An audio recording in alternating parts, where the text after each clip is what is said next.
중앙처리 장치를 모래 속에 급속 매립하는 허풍 동화 속 타조처럼 소음공해 척결 차원에서 화재 경보를 조건 반사적으로 처단한다고?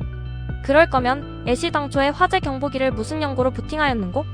화재 경보기의 소음공해를 용서하고 화재 여부를 심의하는 수구까지 용서해야 화재 경보기를 공정하게 음미하는 거라고. 갈증, 공포, 배고픔, 분노, 수치심, 슬픔, 역겨움, 외로움, 우울, 죄책감, 질투, 통증과 같이 불쾌감을 동반하는 심리기제들이 왜 진화했을 것 같니? 예외도 있겠지만 화재 경보기처럼 문제가 발생했음을 알리고 해결을 촉구하기 위해 진화했다고 보는 것이 자연스러워. 불쾌감을 줄이겠다는 일념으로 자기기만, 인지편향, 관심편향 등이 출동한다면 문제 직시를 방해하겠지. 그러면 문제 해결에 지장이 생겨서 유전자 복제가 잘 안되겠지. 인간이 이런 식으로 자기기만에 빠지도록 진화했을 가능성이 얼마나 될 것 같냐? 번식을 위협하는 요인을 제거하도록 이끄는 불쾌감 동반 기제들을 기껏 진화시켜놓고 그 작동을 심각하게 방해하는 심리기제들을 추가로 진화시켰다고? 화재 경보기 회사에서 기껏 훌륭한 화재 경보기를 만들어놓고 그 화재 경보기를 훌륭한 방음상자 속에 설치하고 다니는 꼴이라고. 훌륭함에 훌륭함을 더하니 멍청함으로 재탄생하고야 말았네. 자연선택은 진리 경쟁이 아니라 번식 경쟁 또는 유전자 복제 경쟁이야. 때로는 진리보다 거짓이나 은폐가 번식에 도움이 될 수 있어. 따라서 자기기만이 진화할 수도 있을 거야. 하지만 그런 경우에도 무작정 쾌감을 추구하고 불쾌감을 회피하는 방향은 아닐 거야.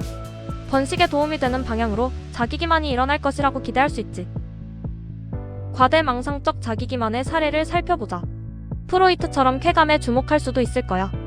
과대망상에 빠지면 기분이 좋아지겠지. 그런 좋은 기분을 위해 과대망상적 자기기만이 일어난다고 설명하고픈 유혹이 들 수도 있겠지. 하지만 다윈의 정신을 이어받아서 번식 경쟁에 초점을 맞출 수도 있어. 자신이 실제보다 우월하다고 믿으면 남을 속이기가 상대적으로 쉬워. 의식적으로 거짓말을 하면 표정, 말투, 제스처 등으로 뽀록날 가능성이 높으니까. 이런 이유 때문에 짝짓기 시장과 우정 시장에서 인기를 높이기 위해 과대망상적 자기기만 기제가 진화했을 수 있을 거야. 이 가설을 설득력 있게 과학적으로 입증하기 위해서는 아주 먼 길을 가야 해. 어쨌든 자연선택 이론에 비추어 볼 때 프로이트의 가설보다는 훨씬 가망성이 커 보여. 무한한 가설 공간에서 가망성이 큰 가설을 선별하는 발견법으로서 진화심리학적 방법론의 가치가 크다고 진화심리학자들은 생각해. 프로이트는 다윈의 이론에 상당히 호의적이었던 것 같아. 프로이트가 다윈의 사상을 이어받은 훌륭한 지적 후계자라고 생각하는 학자들도 상당히 많은 것 같아. 웃기지 말라고 그래.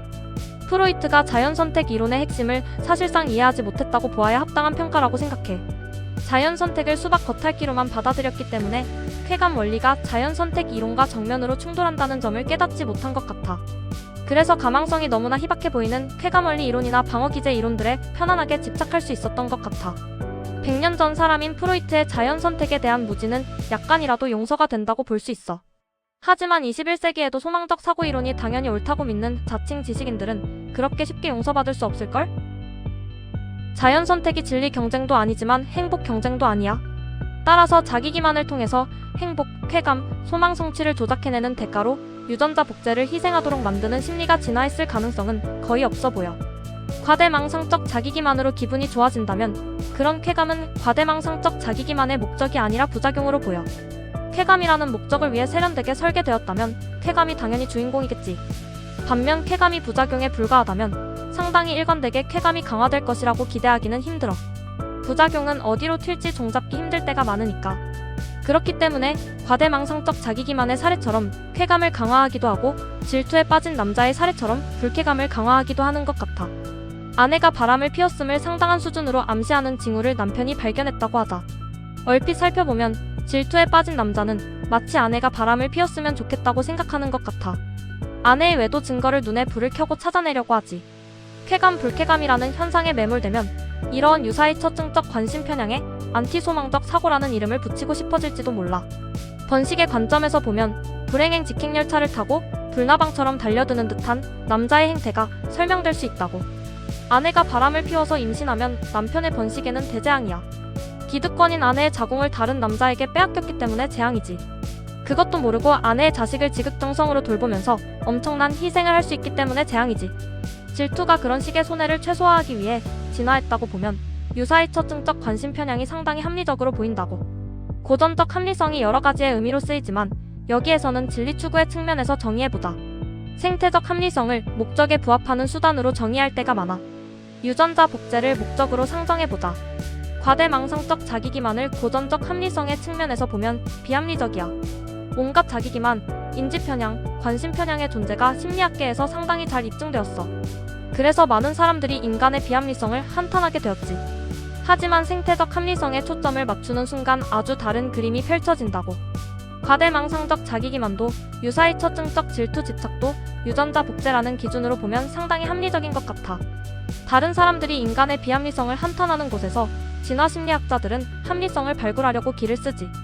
다만 그 합리성이라는 것이 과거 사냥채집 사회에서 벌어지는 유전자 복제 경쟁을 따졌을 때 그렇다는 거야. 프로이트는 쾌감 원리와 현실 원리가 정면으로 충돌한다고 보았어.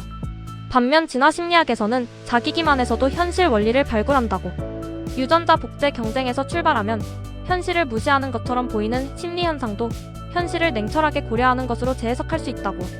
얼핏 보면 과대망상적 자기기만은 현실을 무시하도록 만드는 인지 편향인 것 같아. 하지만 진화심리학적으로 재해석해보면 자기기만이 타인기만에 도움이 될 수 있다는 현실이 눈에 들어온다고. 자기기만을 통해 타인을 기만해서 짝짓기 시장이나 우정 시장에서 인기를 높이는 합리적 전략이 눈에 들어온다고. 정신분석과 진화심리학의 인간관이 어떻게 생판 다른지 감이 좀 잡히지?